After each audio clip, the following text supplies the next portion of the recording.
Some parts of the media, especially in the States, have hung the country label on you, and yet your songs in the past have gone to the very top of the pop charts. How do you react to the different labels that different people hang on you or your music? I don't pay much attention to them. They, it seems that people need to label everything these days, and I hesitate to define things. My experience is just actually the total opposite. I really don't like to define something, because if you say that's what it is, you may preclude the possibility of it being anything other than that.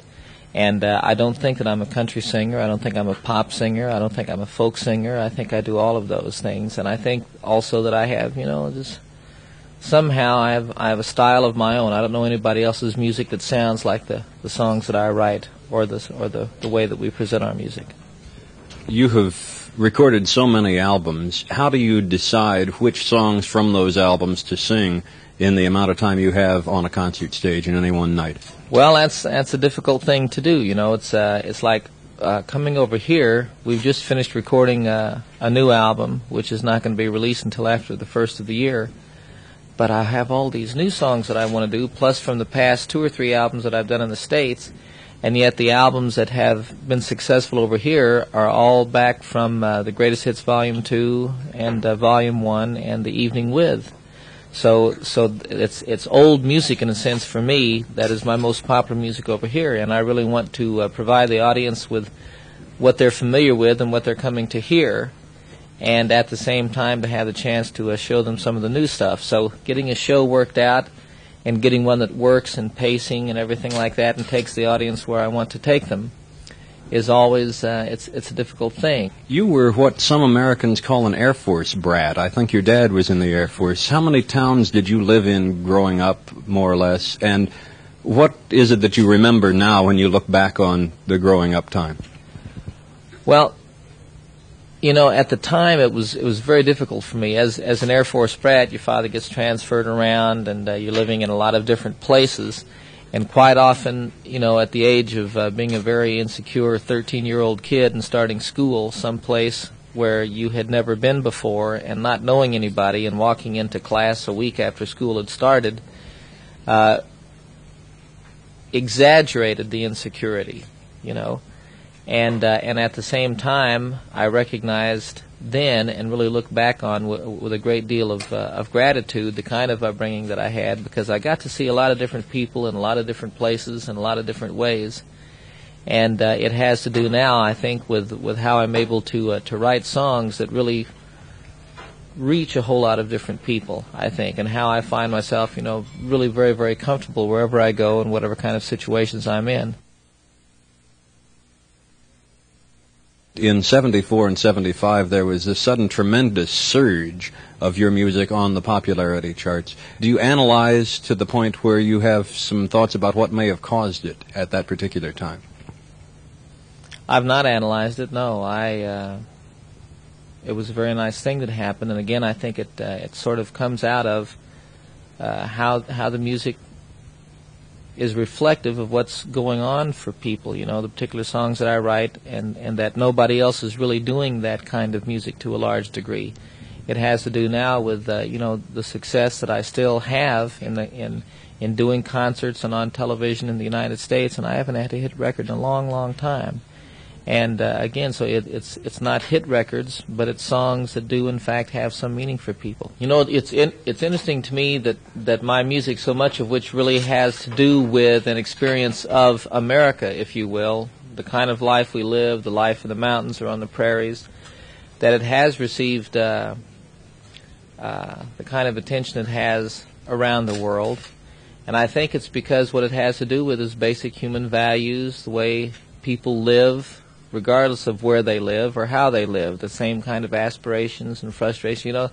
Country music to me is really a very honest kind of a music, and it's very wide range in what it has to say and what it addresses. It's not just love songs. It's not just shake your booty and like that, So it really pleases me, and also I always find it's like I don't really believe that people know the music, and it gets to be kind of a very exciting thing to me to go out on stage and do the thing that I love to do, really more than anything else, and really get that, yes, they are they're hearing what's in the music, and they do enjoy it, even here in Germany or in Australia or in Japan or the other places that I visit. It's very exciting to me. If we believe what we read in the papers, it would seem that you are not too popular with some segments of your hometown of Aspen, Colorado right now. What is it that's got them all riled up anyway? Well, it goes all the way from the people who think that I am totally responsible for the influx of tourism and the growth of business in the state of Colorado, the increasing population in that state, which has a lot of people carving up the mountains to make room for more people, and people taking water off the western slope, diverting it to the eastern slope to, again, expand the possibility of more people coming in, and all of that is my fault. So it runs from that to the people who had this whole thing come up that got to be totally out of hand, I think, about the gas tanks that I purchased this summer. And within all of that, there are a lot of people who seemingly aren't too fond of me in my home state of Colorado. And at the same time, anytime something comes up that has to do with me like that, there's always a lot of very nice acknowledgement that occurs in the local papers and stuff like that of people who are either fans of my music, who in fact did move to Colorado because they were inspired by my songs, and the people who know me and know how I live and know what I do within the community and appreciate those things. And so it's just, when you're in the public eye, and if you are working in controversial areas in some respects, then you have to expect all of that. And I not only expect it, I enjoy it. I get a great laugh every once in a while, and sometimes it weighs on me, And at the same time, I have my own life to live. I'm going to do the things that I think are correct. If I make a mistake, I will correct the mistake. And I appreciate the fact that people are always so very willing to let me know what they think of me. How do you respond to the Doonesbury comic strip when your name comes up there? Oh, I think that's great. That's one of the great laughs that I get every once in a while. Duke and I met Hunter Thompson once. I think Duke is painted after, if you will. I've met him once, talked with him a few times, and I'm very flattered that that I'm in a cartoon strip periodically. Have you ever met Gary Trudeau, who draws the strip? I met Gary once, yeah, just very briefly at a concert Linda Ronstadt was doing in New Haven, Connecticut. And again, just met him briefly. I don't feel that I know him at all. You are involved in and give your time to a number of causes, including hunger in the world, saving the whales, and so forth. How much of that do you get into the music that you write? Well, in regard to the music, I think that the thing that's most reflected in the music is a sense of the environment, conservation and appreciation of wilderness and wildlife, and what the outdoors has to offer. Some of the other things that you mentioned, I really haven't found a way to get them into the music that much. There's a song, I Want to Live, which has to do with hunger in the world, also has to do with the killing of the great whales. I'm involved in a presidential commission on world and domestic hunger. I have been working to save the whales, and with the organization Save the Whales and other people involved in that kind of endeavor for a long, long time. I've been working in regard to nuclear safeguards and a greater understanding and intelligence in regard to the general information that the public at large has about what's going on with nuclear power for a long, long time. And there's not a specific issue that I focus on. What I find is that in my opportunity to travel around, to meet people, and as an aware person, I think, and also very observant about what's going on in the world, there are a whole lot of issues here that I think are starting to have a great effect on us as humankind. And I have a great consideration for human beings. It's like one of the things I notice in the world today is that everybody seems to take almost every advantage that they can of any opportunity to separate ourselves one from the other. And that shows itself in practically everything that's going on.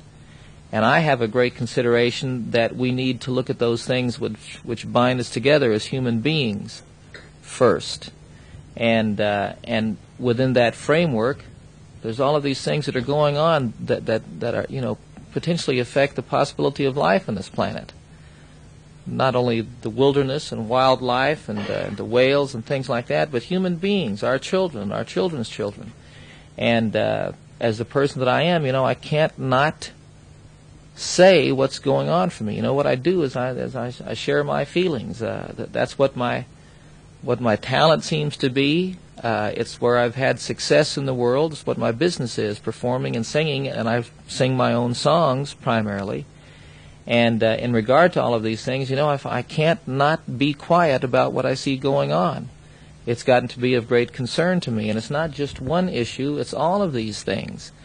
And it's of interest to me that in a specialized world, there's a bunch of people that are over here, they're hot about nuclear power, and you've got to do something about that, and who cares about anything else? And over here, these people working on saving the whales and the dolphins, and that's it, and who cares about anything else? Over here, people are worried about hunger. Over here, people are worried about whether or not their country is going to be a political power base or not. Over here, people are worried about whether you're a Christian or a Jew or not, or whatever. And I look at all of that. I really see all of it and have a very strong experience of all of it, and how in the diversity of life, how it's just very obvious to me that we need each other. We're here for each other, not against each other. And so that comes out in the music, and when I'm not able to get in a song, what I've found is that I'm starting to become a public speaker in a sense. And that's interesting to me. I'm not very good at it, but I intend to get good at it because it gives me another opportunity to say what's on my mind. But I don't think it's getting more political. It's always been there. Rocky Mountain High a long time ago had to do with them wanting to do the Winter Olympics in Denver, Colorado.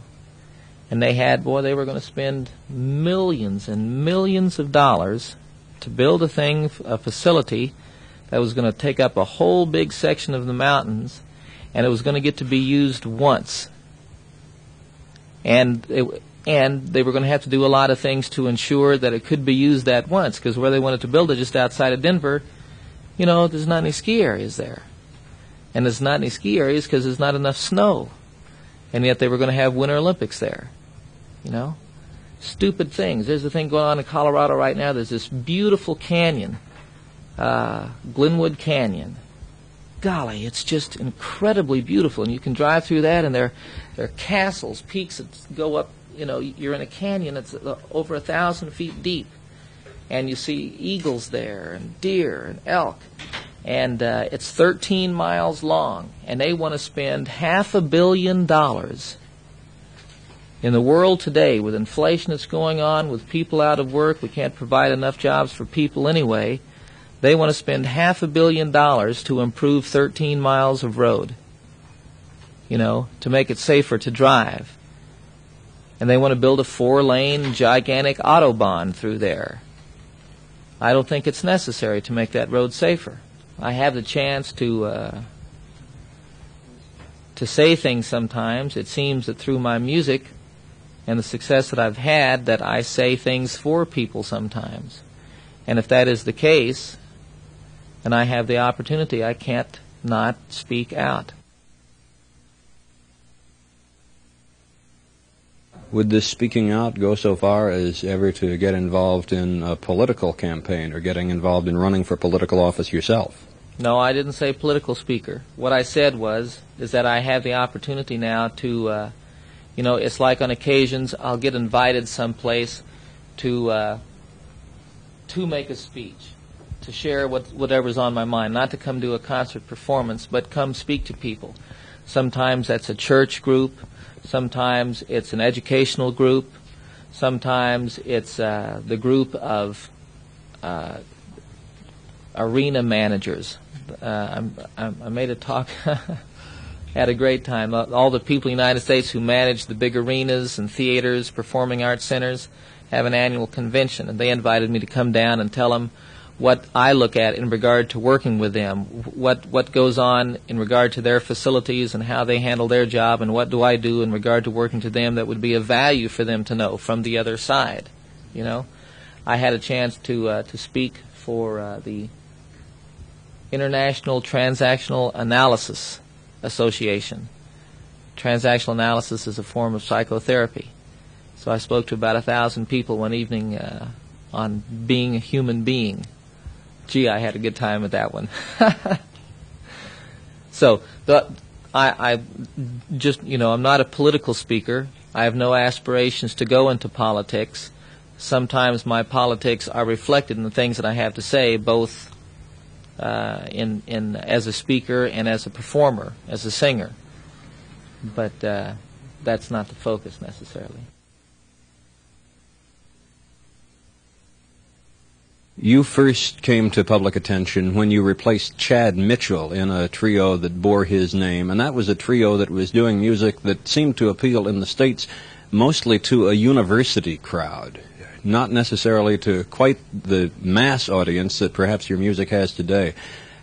Maybe the question I want to ask is, which is the real John Denver? Is it the one of the Mitchell trio, or is it the one of Thank God I'm a Country Boy? Or do those two mix? I think they mix. As a matter of fact, we had a wonderful occasion a couple of weeks ago. The Mitchell Trio got together and did a benefit concert for the Bishop's Fund of the Episcopal Church, which is being delegated to doing something about world hunger, a specific issue going on in the world that I'm quite involved in. I'm a member of the Presidential Commission on World and Domestic Hunger. And so we had a great time, and I think, you are who you are now. And at the time when I started music with the Mitchell Trio, one of the big things that was going on was folk music and folk groups, and the college concert audience was just opening itself up in regard to entertainment, and that's where the concerts were. Since that time, it's expanded to doing, a lot of people still do college concerts, but the high end of the business, if you will, has started to be working big, gigantic arenas. And we find that in going to those, quite often it's a lot of different colleges are represented in the audience, young people coming to see the shows, but also it opens it up to people who are out of college and older folks. And, I have quite a large audience all the way from little kids to grandparents. And so that's exciting, but at the same time, I think what I learned in the Mitchell Trio, the kind of music that I did, the acoustic approach to music, which I always enjoyed, and satirical, topical material is still part of my show today. So both of those things are there. Another place where your name came up into the public eye is if people read the composer credits on the song Leavin' on a Jet Plane. What was it that was going on in your career from the time you left the Mitchell Trio until you started recording under your own name? I think, wasn't Leavin' on a Jet Plane somewhere in the kind of hiatus there? I wrote Leaving on a Jet Plane when I was first with the Mitchell Trio, and the situation is that I had left home and gone out to Los Angeles to start trying to do something with my music. And when I joined the Mitchell Trio and started doing college concerts, as you mentioned, all over the country, I didn't have a home. I couldn't afford really to fly back and forth to any place. I didn't have any specific place, regardless of that.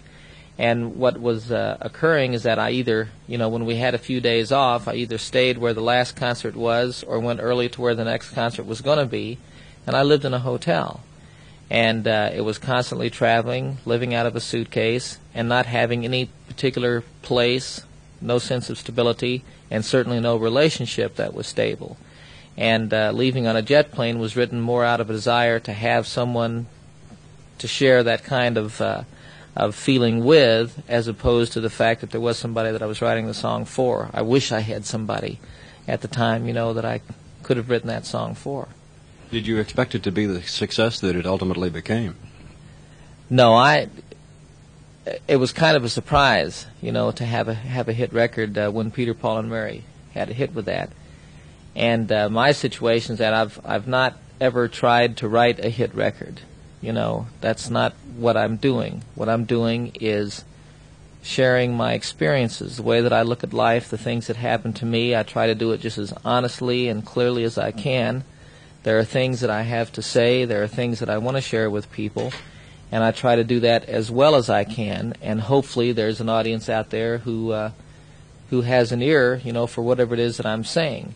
And if I do it well, and if there are enough people that the song relates to, then what happens with that is you have a very successful record, and it can be called a hit record. But my purpose is not to write hit records. You mentioned that you just finished an album. Can you tell us what to expect on that album when it does come out after the beginning of the year? Yes, and I have 2 albums, actually. I did a Christmas album with the Muppets. When I finished our European tour last spring, I did a television show with the Muppets. I was a guest on their show in London.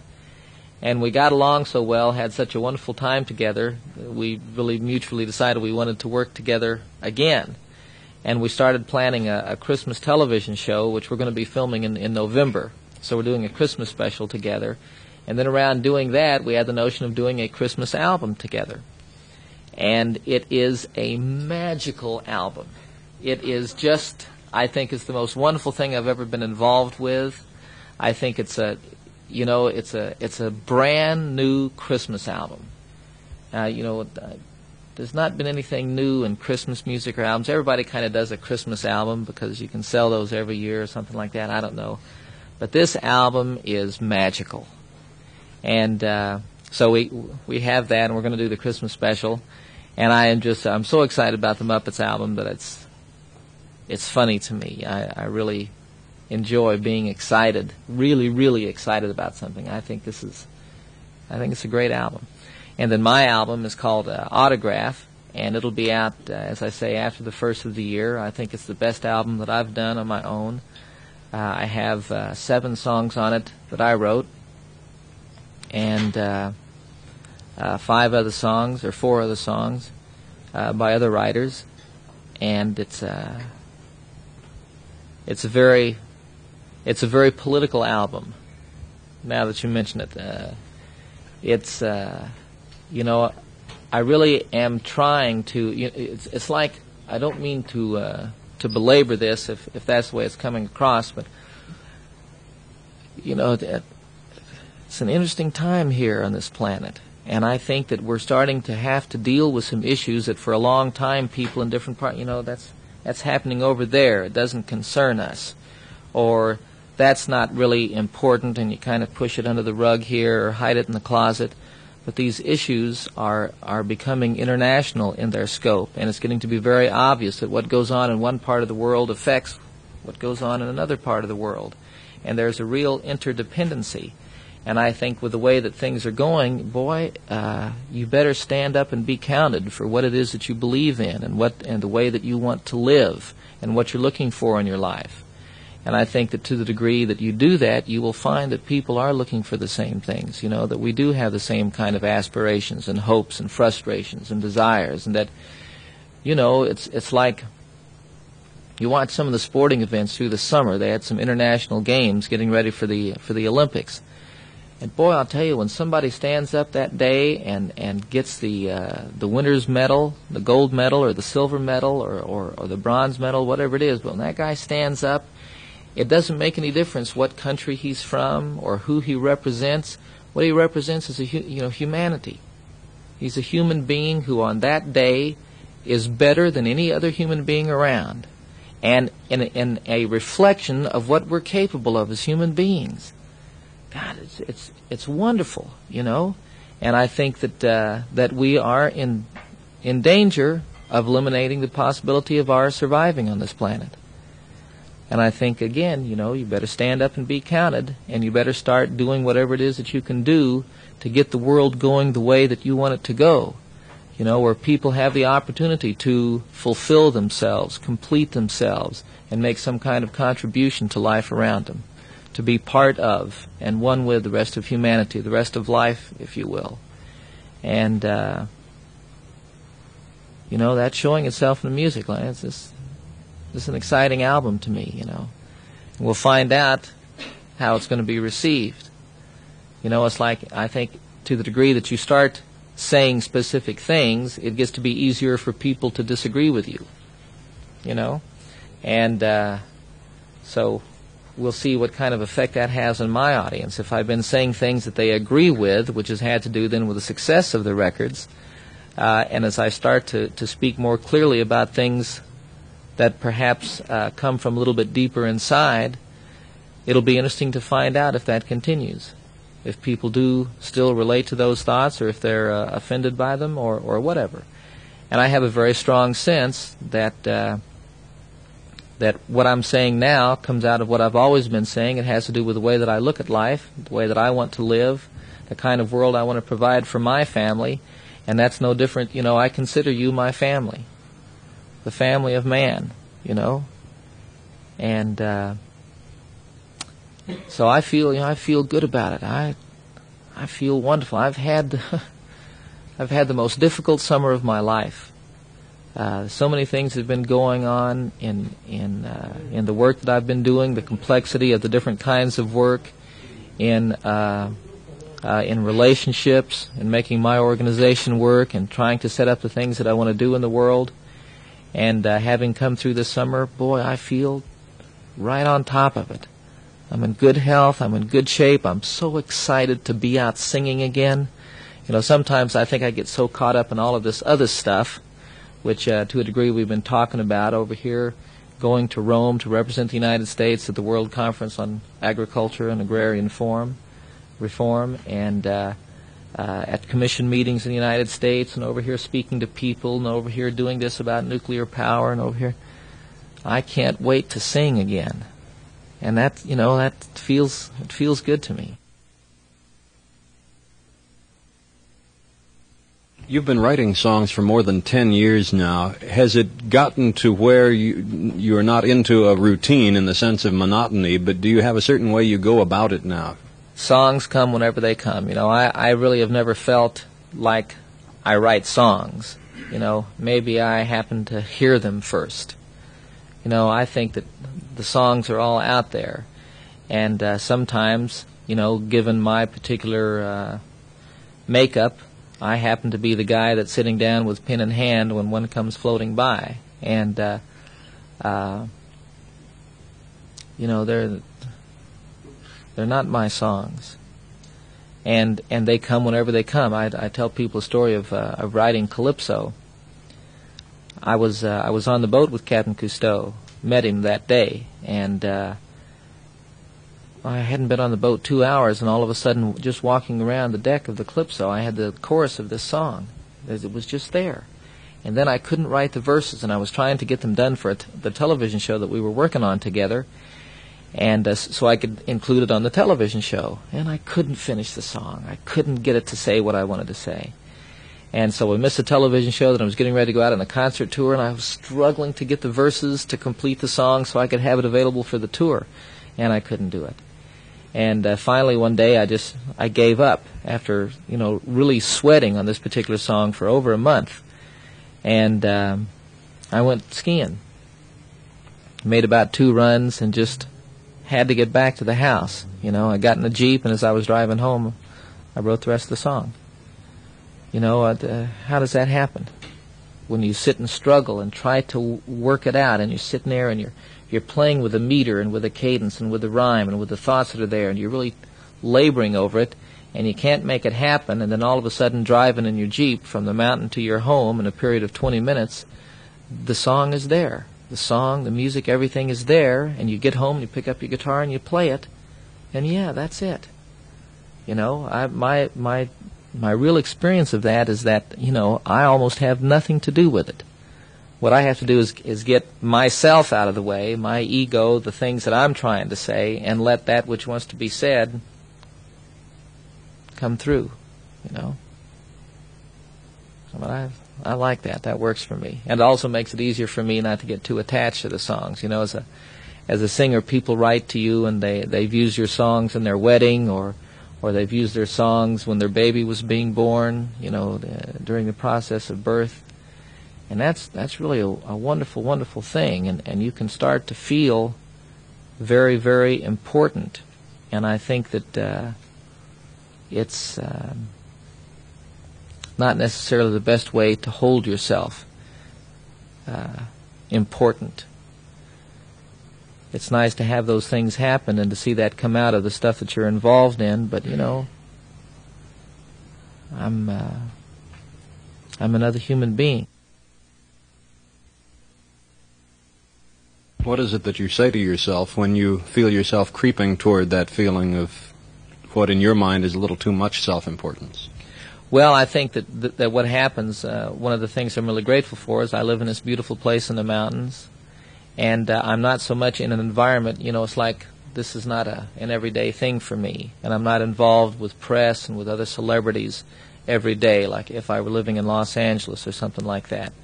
I live in the mountains. I go to the grocery store for Annie when shopping needs to be done.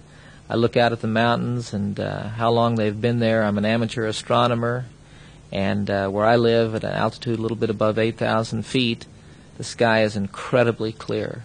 And looking at the stars, I see everything going on in the world that people talk about is really important. We have to do this, we have to do that. And I see that no matter what we do, well, it's like Lyra is up there now, the constellation Lyra, and Hercules, and Polaris is coming up, or rather not Polaris, anyway, where the Andromeda is in the sky.